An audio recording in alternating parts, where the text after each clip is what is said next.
Welcome to At Your Library. I'm your host, Cathleen Clifford. Joining us today is author Robert Jastremski, otherwise known as Jazz. That's it. Robert's book, Working World Mentor, has recently come out in the fall of 2016, and he's here to tell us about it today. Tell us, what is your book about, and what prompted you to write it? Okay, I always felt in my 50-year career that there was a big void when new people joined the workforce. And the void is that they would have no reason to understand what they're getting into, but they also have made decisions about it and they behave in certain ways, and oftentimes they make mistakes that are avoidable. And these can scar their career even. I mean, if you have an emotional outburst in the workplace, which you might be happy to do at home or even in school, this could scar you for your whole career. So basically, it's not just about making big mistakes. There's fundamental things that happen. One is you grow up in your generation, and when you're in school, you get advice from same-age people. So, well, I talked to this one and that one, and they think this is a good idea. But the fact is, you're going to enter a world that's most likely controlled by 1, 2, or 3 generations older than you. That have more knowledge. Well, they have more knowledge, but they also have their own language, and they have their own expectations. Like, for example, as time went on, when I started out, if you were called by somebody, you would always call them back. Mm-hmm. Well, I think today it's gotten to be totally acceptable with today's generation that they don't feel an obligation to respond if it doesn't interest them. Well, if you go to work for a company where it's run by somebody who has that expectation and you don't do it, it isn't any advantage to you. So basically what I looked at before I wrote the book is what's out there to give advice to people. Well, you start with the guidance people at school, whether it's you leave high school or 2-year school or college. Mostly you have available advice from guidance counselors. But what I have seen is they're kind of limited in what they can implant in you. And they focus on core things like how to write a resume and how to do an interview. Well, if you take, for example, the resume, it's really gotten out of control now because companies like Monster.com and Indeed, they make money by getting you to upload for free your resume. They have beautiful websites with actually useful info.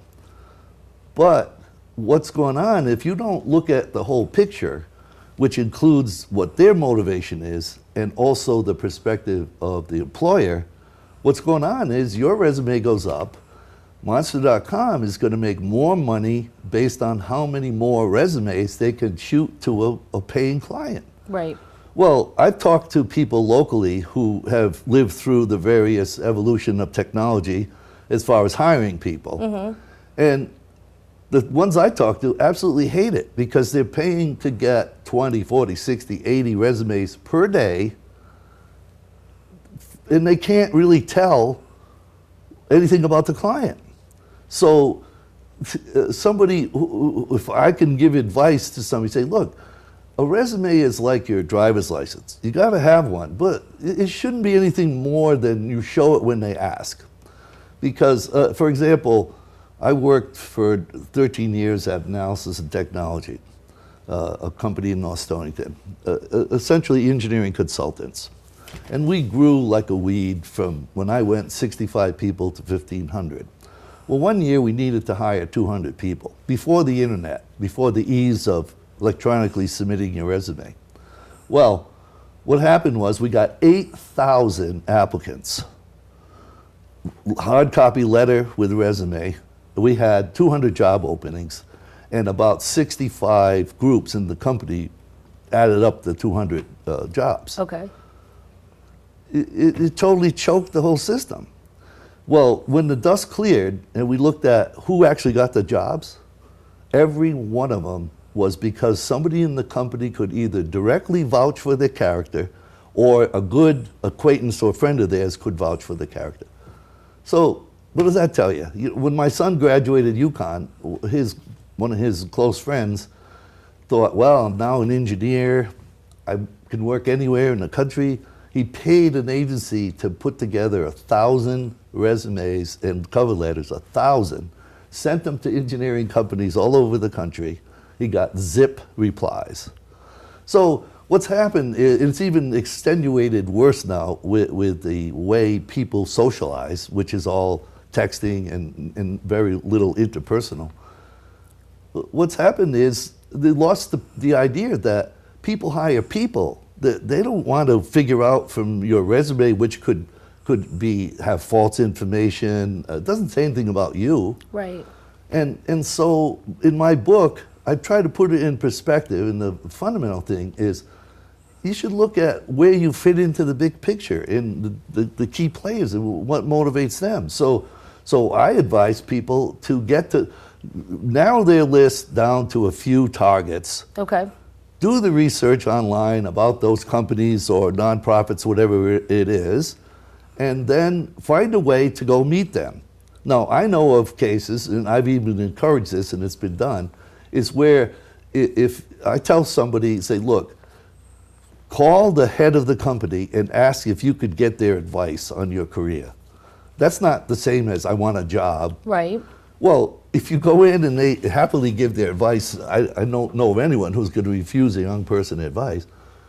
Well, guess what? Then the head of the company sees what you're like, and they might go, well, let's make a job for this person. There's a lot of strategies like that, much too much to say right now, but I cover in my book. How about a couple overviews of maybe some of the chapters that we could know what we're going to find when we read the book? Okay, thanks for that, because when I was finally going to write the book, which took 1,200 hours, I bought 13 books that came up when I used keyword search, advice books for people entering the working world. Okay. And what I found was many of the authors were professional authors. Like one person touted the fact that they wrote 15 management books, and based on what I could tell, they were about 35 years old. Oh, nothing recent. Well, it's like, well, what did you do to give advice? So in other words, I found statements that really had no substantive backup to them. Okay. So that's one part. The other thing is they tended to be very narrowly focused. Like one of the books was How to Deal with a Difficult Boss. Well, okay, when I took all the information of those 13 books, I would say without a brag or anything, just matter of fact, my book covers all of that and many times more. And what I always felt was important in my career was get down to the real information. When you want somebody to take on a project, just give them the basic information and tell them what's important, like how you're going to be measured. And so my book is very condensed and designed for each chapter covers a stage in the 5 to 7 year period. Okay. From when you're a student to how to be a top level professional. So in the first chapter, it's kind of an orientation and try to let them realize that there is a reality and they tend to come to it unknowingly.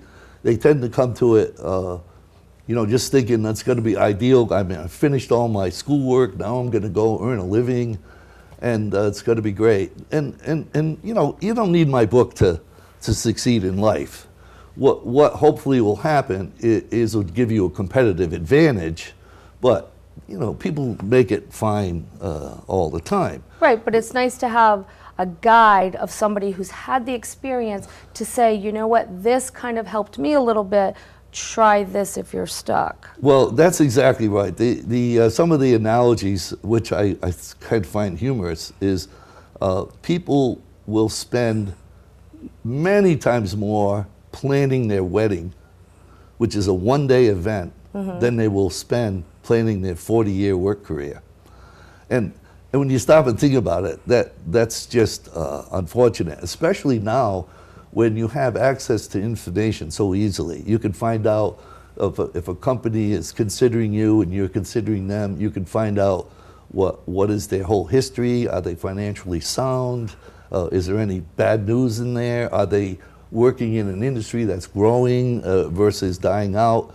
There's so many things you can find out if you just do it. Right. I notice here in chapter 2, you're talking about how students leave academic life to prepare for the workforce. Yes. I think a very core thing is some changes. Some schools do it better now than they ever did. But in general, your whole life in academia is based on your individual performance. Mm-hmm. Okay?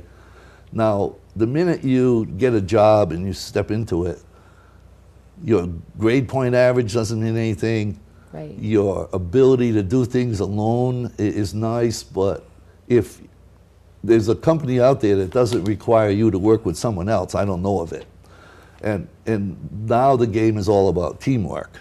And kids are not practicing this. Well, sure, they have side projects in school, and there's some of that. And being on a sports team, you learn these kind of things. But there is no formal education process to teach you how to be work on a team. So that's one of the fundamental things. Now, I must say that although it's not well known at all, the National Research Council put out this whole policy on, they call it 21st century skills.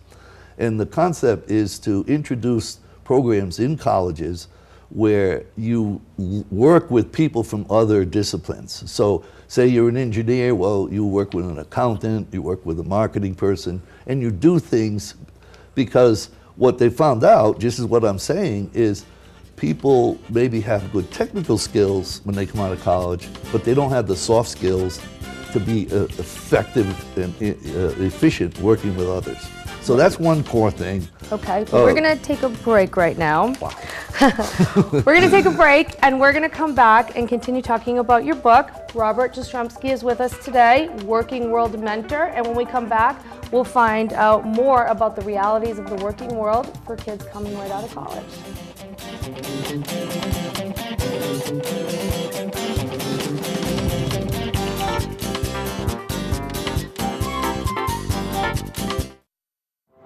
I'm a single mother, and I was the main one working, so I never thought that I could go back to school,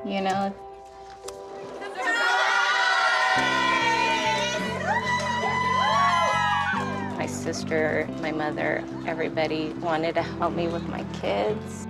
I could not have gotten my diploma without my family.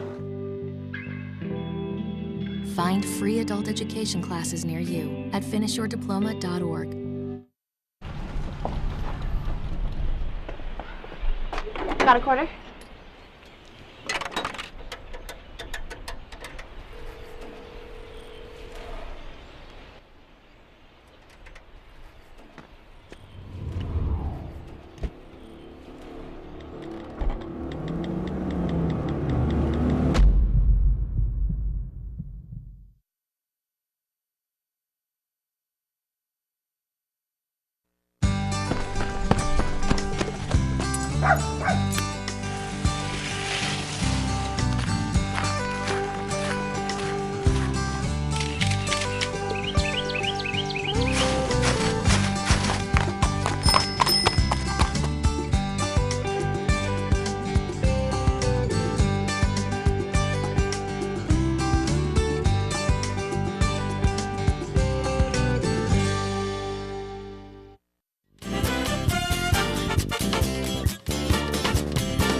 Welcome back to At Your Library. I'm your host, Kathleen Clifford. Back with us now is Robert Jastremski. He's been talking to us about Worldwide Mentor, his book that helps children and teens and young adults come into the workforce through life. So we were talking before the break about students' food for thought, about students going into the workforce, and about the major differences between their academic life and what we would call the real world work life. You did a student opinion survey of how many universities and colleges? 14 colleges and universities, well, but only 50 students, which I thought was enough. Okay. And what kind of insight did you gain that you were kind of surprised by? Well, I had 13 questions, and I was seeking how they view things. And that's all in my book, too much to get into every detail. But one of them is particularly interesting. And the question was, would you consult your parents regarding your career choice? 50 respondents, one said yes. About 75% said no, and about a quarter said maybe. Now, that is pretty interesting. So, for all the reasons it could be, let's not get into that, but I think what it says is they might listen to somebody outside the family, which I provide in my book. And all the reasons they don't want their parents' opinion, you could guess they don't want to be told what to do, whatever it is. But besides the students, my daughter graduated MIT with 2 masters at the same time, and this was even 10 years ago, and I was actually starting to write the book then. And so she had 40 classmates in one of those master programs from around the world. And obviously they're pretty bright. And because I was writing the book, I asked them 6 months after they graduated, would they give me an opinion about how they viewed their job market opportunity and what they thought was going to happen, versus now 6 months later, you know, what was it? So I made, which is in the book, I made a fairly detailed survey, and the results of that was more than 50% said it wasn't like they expected, and actually they were disappointed. And some of them had already left their positions. So what it suggests is, and by the way, that detailed survey I had done with about 45 people, including local young engineers and other walks of life, nurses and things. And the same thing. I said, what advice would you give to a younger sibling? And they all said, look, don't rush into a job, ask a lot more questions. And my survey gives them that set of questions. So. Excellent. So it gives them a chance to explore deeper what they might be thinking and feeling inside, well, and guiding them. But no, it's kind of like the detailed realities of working. Like, here's one example. Say you get offered this position. It sounds great. Well, if you don't ask, you won't know that maybe that position is in a 5-year contract in the last 6 months, and the company has to fulfill the requirement. The person in there already quit because they know that company's not going to win the second contract. Well, if you find out that you're being hired for 6 months left of a contract that's not being renewed, that's pretty important. Right, and that's great advice because you wouldn't normally think that. You wouldn't think to ask that. So, anyway. So we talked a little bit earlier too about the realities of the working world, because people coming out of the academic life, they are used to a schedule, they kind of have someone to feed them, you know, they have their student interaction. But when you talk about the working world realities, you know, attitudes, workplace, you know, big companies versus small companies, what kind of advice can you offer our job seekers? Sure. Well, the big change is, when you're in school, each year you kind of pull up the Etch-a-Sketch and you start over. You have different peers. When you're in high school, then you go to college, there's different people. So, and if you don't get along with somebody, you can just avoid them. Well, when you go in the workplace, you got what you got. Right. And so really, most of the difficulties and in starting work is how you interact with other people. And if you know some fundamental things, you can avoid mistakes. Like for example, if you have to treasure your reputation and never do anything, because when people first meet you, that's all they know about you. Right. And if you don't conform to their expectation, you're now in a makeup situation. There's lots of things, and you need to avoid bad things. Like there's people, not in every company, but there's people that gossip, there's people who say bad things about the boss. Just stay away from all that stuff.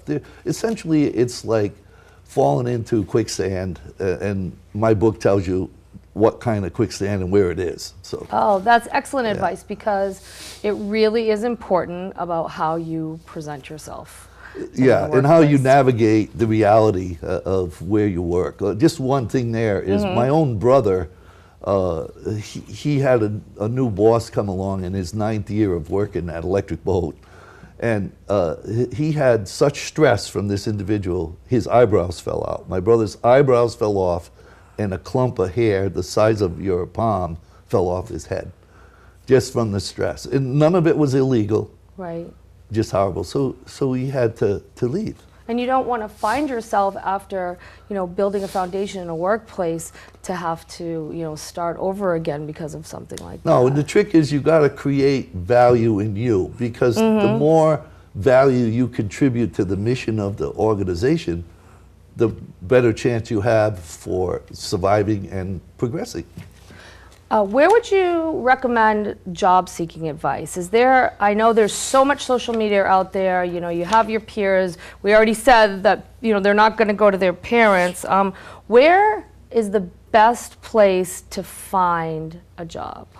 Well, there is, I don't think, any best place, but some good ways to find a job is to experiment. Like, I think working summers, it gives you a sense, most places at least, how to deal with other people, maybe how to deal with customers, how to deal with problems, and all that. But if you kind of already know your general interest area, then you should push, even if you don't get paid. Say you're interested in the medical field. Well, become a volunteer in the hospital. Yeah, you might change some bedpans, but you're going to learn a heck of a lot about how the hospital is. Right, by being immersed. So experimenting is one, and then another one is if you don't really know, then talk to older people. I mean, today, most kids, I've had over 1,000 airplane flights at least, and it always upset me that young people had their earbuds in listening to songs when they could learn from their seatmate about the world. So. And then target just a few things. If you end up not liking any of them, get another target. But don't try to appeal to 500 companies. Right, because that just shows right there that you're floundering a little bit. It's like, what do you listen to or on a radio or your song list, or what do you watch on TV? Right. You can only listen to one or two things. Exactly. So pick something, get to know it well, and you'll be way better off. Excellent. One very important part of your book I noticed is self-assessment. Why do you think in today's modern age that self-assessment is so important in job search? Well, first I'll tell you why I thought of it. Is when I was a teenager, it was kind of like a West Side Story kind of looking people, with greasy hair and leather jackets. And my brother-in-law had a speeding ticket or something. He was getting in his car to go to 2 weeks National Guard, and he said, "Bob, go down to the police station and tell them I can't be there." So when I walked in, there was a mirror, and above the mirror it said, "Your reflection, our impression." And then you're looking at the desk sergeant, and I looked like a jerk. So when I told him why I was there, I thought he was going to arrest me. Well, so today, people, by the time you've finished school, you know who you are. But what you got to be concerned about now is how do you look to people who are going to influence your life? Right. So I put in a very detailed self-assessment that maybe allows you to focus on what you can improve. Okay. And it's not for others to look at, just do it yourself. But it's quite detailed and it's entertaining. Do you think it's fair for companies to kind of judge somebody by their outside appearance? Doesn't matter. The reality is we're all humans. And people are built up with their attitudes. And, if a Republican and a Democrat watch the exact same news station or story, they'd have a different opinion. So that's just reality. You have to know who you're dealing with and sort of adjust to to interface To with where you want to be in your to life. deal down with the- them and how they look at things too. Don't change your own personality. Right, of course not. But don't be using swear words to somebody who's No. quite religious. No, of course not. Well, You have to no, know but your not audience. everyone knows that. Right.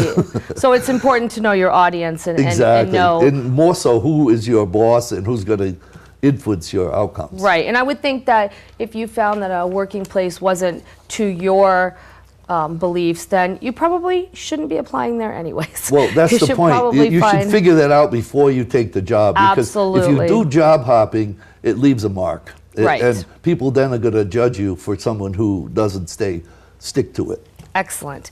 Well, we're almost out of time. Yep. Is there any final words? Is there anything you'd like to share? Sure.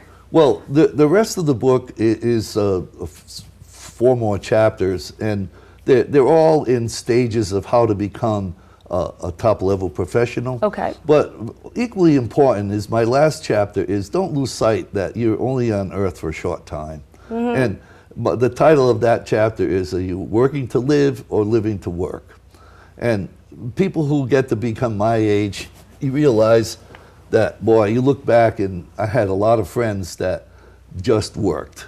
And several of them I had to visit in their funeral before they even retired. Now, that's not the way to do it. Right. And so I have some advice on how to look at the rest of your life, and that's described in the book. I found that out from actually a Chinese billionaire I happened to meet in Hong Kong. So I've been Excellent. mentored by people, and I have that in the book. But I guess as far as any other major points, I think for the time that we have, I think I've covered a lot of it. But I guess, well, one last thing would be, a lot of people say, well, what can you do now?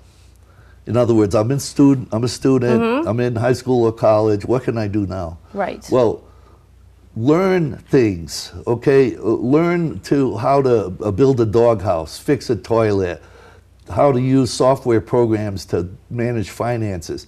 Each thing you learn adds to your brain's ability to deal with new problems. When I was 13, I was a carpenter's helper, and one thing I was taught is when you bang nails, you hold it, nail, you start it, you put this hand away, you finish tapping. No, that's not what you do. When you're still tapping that nail, you're automatically getting ready to tap the next nail. That simple piece of advice today gives me the ability to look 5, 10, 20 steps ahead. Excellent. Well, thank you so much for being with us.